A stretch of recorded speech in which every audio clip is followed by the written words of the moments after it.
Laura Antal here, and I keep trying to make this video, and I discovered I can talk for 20 minutes without a script, but then I ramble and ramble and ramble, and it makes coherent sense to me, but it may not make any sense to you. I am very, very, very concerned about what's going on in America right now. I'm very concerned with everything from the grants to NEA grants being denied, and to the fact that the head of the Copyright Office was just fired, to the fact that they're trying to put a moratorium on states passing laws about AI for the next 10 years, to the fact that we are now apparently going to be given Syria. Like, first, like we're lifting stuff on a country that has been known for its terrorism. I'm just completely flabbergasted. I'm also tired of being targeted for abuse. Every time I post something on here, someone attacks me on YouTube or someone attacks me on some other social media site. It's like, oh, wait. And they're not attacking me on here for whatever reason. Maybe it's because they don't want me blocked on here, or I don't know. But it's been rather interesting. I do not want to be surrounded by GOP Republicans. I do not want to marry a GOP Republican. I don't want to date a GOP Republican. And I'm incredibly disappointed with SAG-AFTRA for basically trying to work with the current administration's ambassadors as though they're going to agree with them. But granted, considering the fact that some of the key players of SAG-AFTRA are Christian, even though they're Christian on the right, I honestly don't think that they care. If this country becomes Christian, I don't think they're going to care about what happens to those of us who are on the left. As long as they have their church and their Bible and they claim to be supporting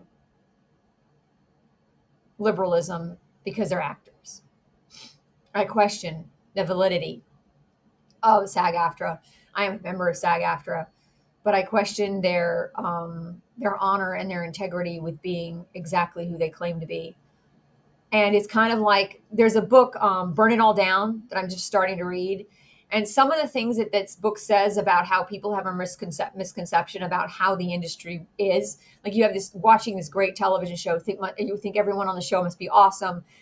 Everyone must be fantastic. And then you later find out that there was a lot of toxicity going on, and that some of the actors you see are not very good people. I feel the same way about some of the things that SAG-AFTRA has been doing over the last 10 years, including blacklisting me, and preventing me from actually being able to be with the membership, as though I'm going to do something to other people. And I've never done anything to anyone, not even stalked anyone. I haven't. I have never, I've been too focused on trying. I don't like being controlled by anyone.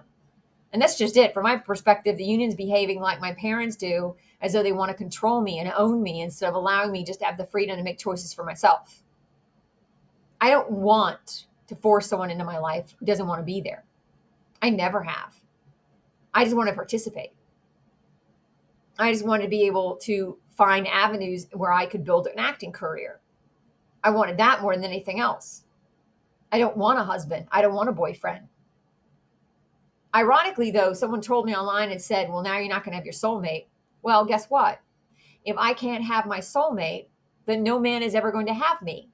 Because unless the guy in my life, because I'm actually an INFP, which FYI, the INFP is the one psychological group in the Myers-Briggs that actually really wants a soulmate, really wants connection with the person who's in their life, which means if that person doesn't have the same things in common with me, activity-wise, then I will never want to be around that person. It's not about having a business partnership. It's not about having parental partnership, where we both want kids and raise the kids, where we have different lives and different things that we do.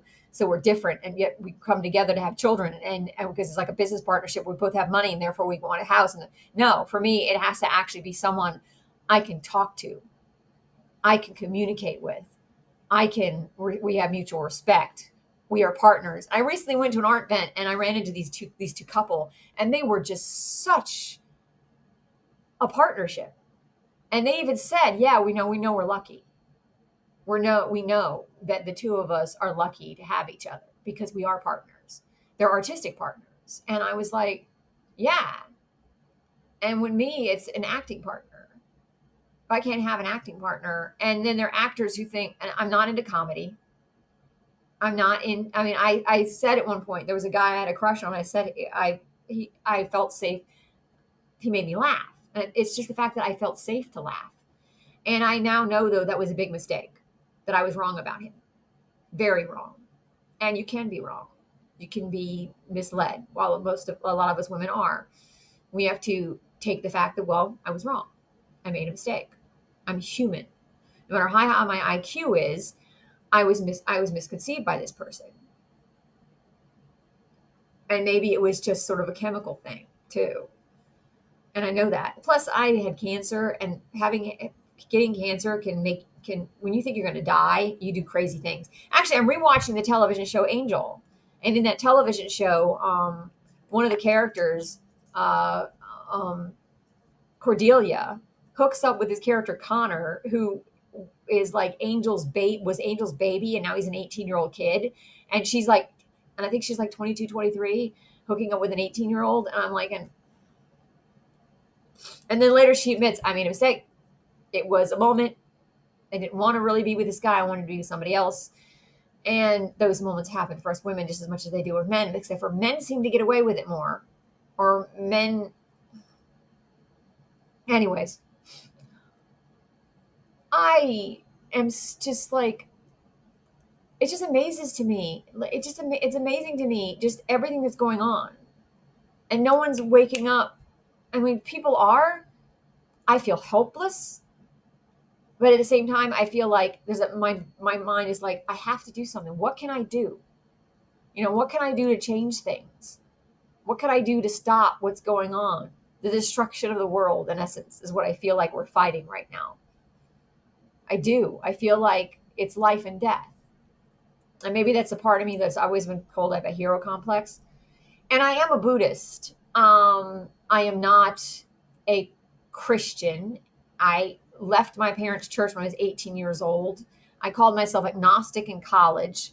I believed in separation of church and state. I always believed in separation of church and state. I converted to being Catholic, but I was never a conservative Catholic. In fact, the woman who converted me, when we talked about that, because I believed in, like, I liked Kennedy. I liked Martin Sheen.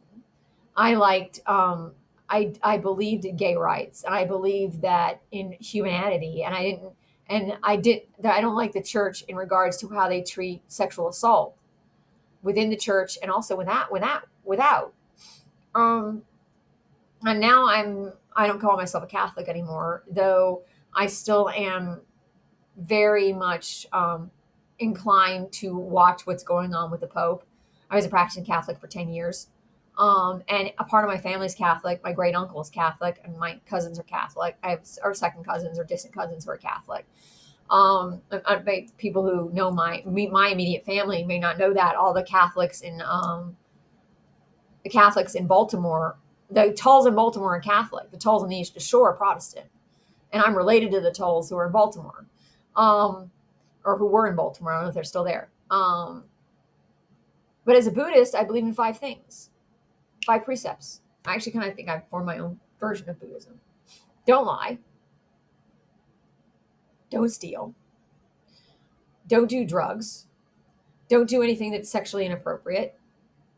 And don't kill. Now, when it comes to these things, I feel like the whole thing about the sex one, it's not about not having sex before marriage. It's about respect.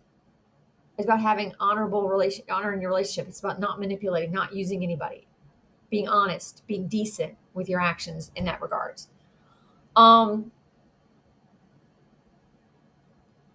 cheating. Even then before I became a Buddhist, though, I would never cheat or lie. I would never manipulate. There was one point in my life where I went back and forth between 2 guys, or kind of did, but that just gets confusing. And I'm like, no, I'm not doing this. This is just, no. This is not me, and I can't do this. I don't know how the woman can. And I've been celibate since 2006. I wanted the next guy to be the man in my life. And I'm not looking for anyone right now because I don't want children. I can't have children, so there's no point. What I want is a career. What I want is to work. And someone who's whoever got rid of me from sets, whoever blacklisted me from SAG AFTRA, they didn't want me having my soulmate. I also don't think they wanted me to be famous. Don't want me to be known. And yet I'm a Phi Beta Kappa honor student. So if I don't have, like, I feel like if I don't have a situation where where my voice matters, my opinion matters, then I'm probably not going to be happy at that job. I'm not going to be satisfied. I won't stay in a job for very long. I don't like focusing on one thing. I get bored. It's one of the reasons why I had a list of movies I wanted to make and stories I wanted to tell. Now I know none of those will probably get done because I don't have the energy. And even if I did, I would want to act in them. And it's been told to me by producers in the industry that they wouldn't hire me to act in the role that I wrote for myself. At least one producer at Fox told me that. A woman told me that at Santa Monica College. And I was like, Jill Gwen, I think was her name. And I'm like, she never even read the script. She wanted to cast Theron in a role I wrote for myself. I'm sorry. And by the way, is South African. White South African. And I'm like, you haven't even read my script. And by the way, the lead in my script, the script that I wrote called Gilbert, would be African American or mixed race. Theron couldn't play that role because my script has to do with a mixed race family. I submitted that script to the Copyright Office in December. Now, as to the other precepts I live by, I'm not a doormat. That's why I say do not kill versus be kind. Because if I have to be honest and mean to stop someone from hurting someone else, I will be honest and mean. If I have to be honest and mean to prevent you from hurting someone else, then I will choose to be honest and mean if it means I'm protecting other people. I am no one's doormat. I will never do anything to kill someone else, to hurt someone else physically. But when it comes to words, I am willing not to be kind if it means I'm doing the right thing. That is my preference as a Buddhist. And I will not put up with someone being mean to me or being a bully to me or spreading lies about me. I have done a lot of things in my life that I should be proud of. And yet all of that has been taken away because of one moment in my life where someone decided to declare me insane and have the police 5150 me. My parents seem to think now I can get a job. No, because I was 5150 by the police. And so everyone thinks that everything on my resume is a lie when it isn't. It completely destroyed my life. And yet I can't get a lawyer to help me. And every time I've tried to file to get justice, the state of California, since I wasn't born here, I guess they figured I would go move to Arizona, which is where my parents are, but I'm not a resident of Arizona. And frankly, I would rather be dead than live in Arizona. There's nothing for me in Arizona. There are no men I would want to date. There's no friends there in Arizona. All they are is my family, which is exactly what my parents wanted. And I'd actually rather move to New York or the East Coast. Thing is, my parents actually didn't want me moving back to the East Coast because my father said something about it getting worse. Getting worse as in, I think, being more liberal. Getting worse is being more democratic. But for me, that would have been the best place for me to be because I don't feel safe if I'm not allowed to be a Democrat or a liberal. I don't feel safe if I'm not allowed to be an actor. I don't feel safe. My father called me up. I think I posted a message about that where he called me up and I could hear him talking. He's listening to Donald Trump speak. And then he said, call home. My home is where I can be me. My home where I can actually speak my mind. My home is where I feel safe to be a good person, to be a vegan, to be plant-based, to care about the environment, to believe in climate change.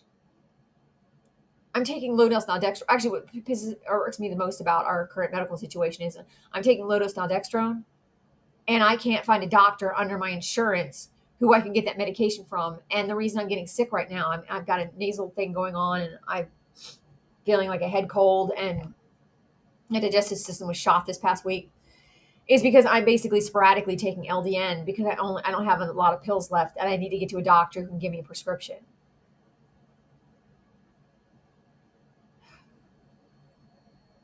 It really sucks.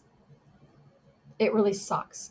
It really sucks knowing the fact that I was a Maryland Distinguished Scholar, but people naturally just want to assume, well, you must be a liar because you're. I feel like now because I'm white, I'm hated by people who shouldn't hate me. And ironically, there are white men who have put me in this position who can go work in the entertainment industry perfectly fine, but because I'm a woman, no, I can't.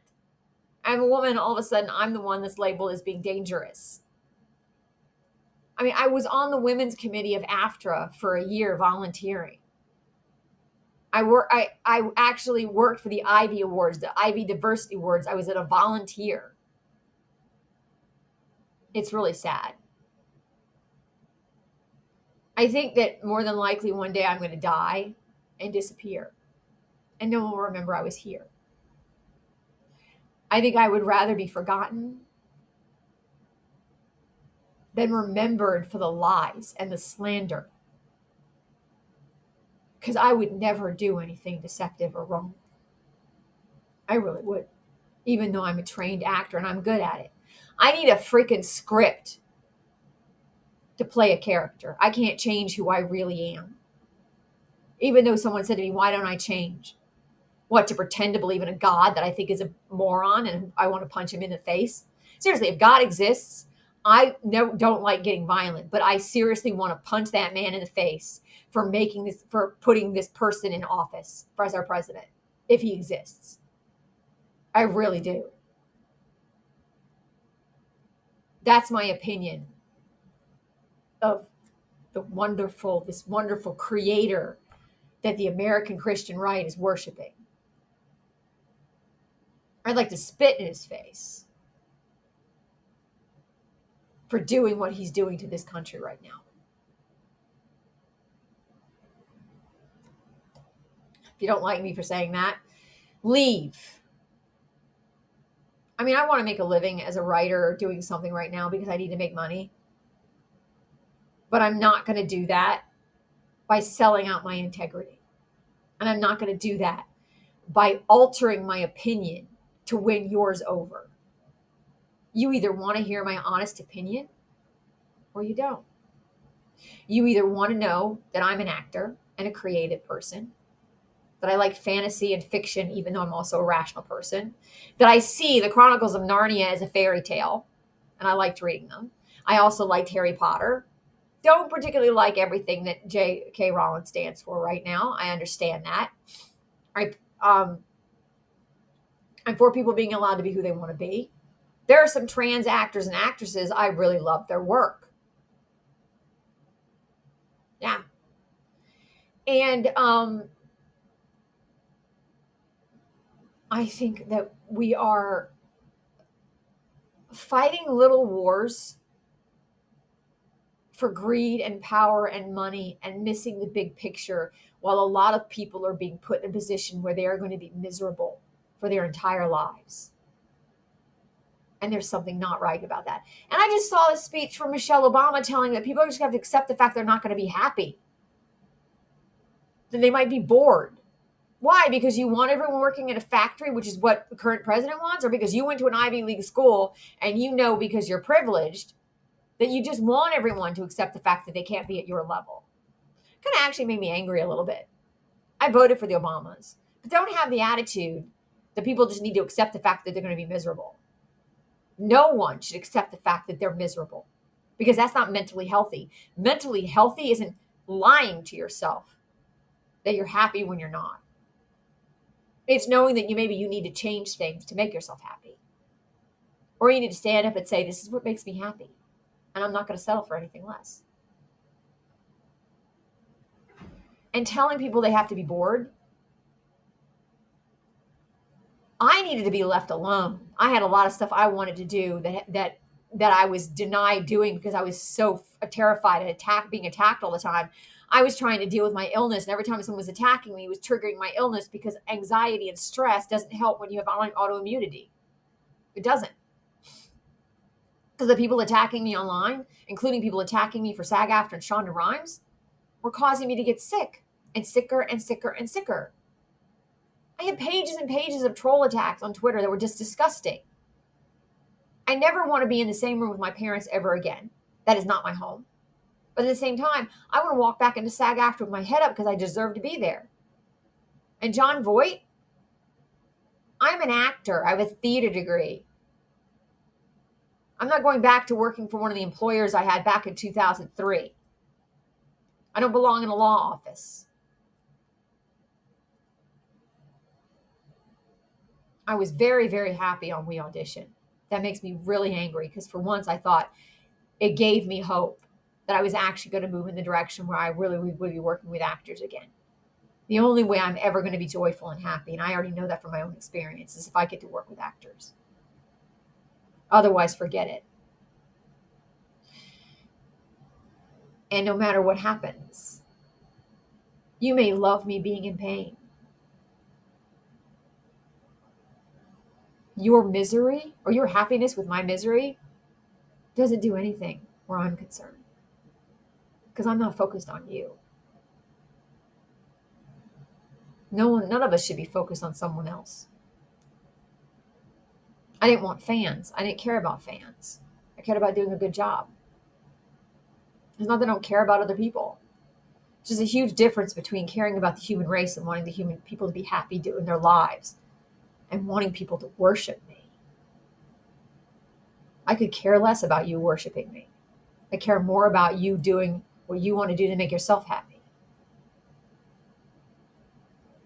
If my doing an acting job briefly gives you some sort of joy, if you watch it, good. But if it takes you away from your own identity and your own path, that's not healthy. Peace out.